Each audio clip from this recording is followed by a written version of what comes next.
Hey guys, in this video I will show you how to create roadmaps in Jira. Alright, let's begin. First, go to the Projects section in Jira. Here you'll see a list of your existing projects. To create a new one for your roadmap, click the plus button next to Projects. Choose a template that suits your project style, then click Use Template to continue.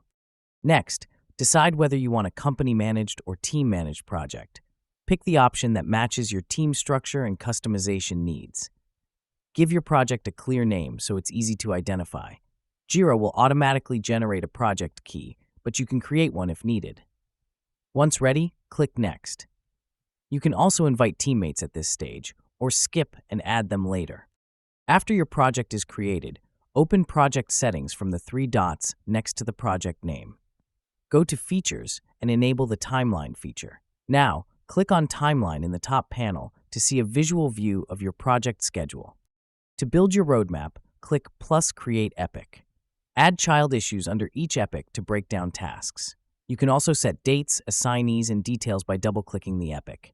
Use filters like type, status, or category to stay organized. So that's basically how you can create roadmaps in Jira.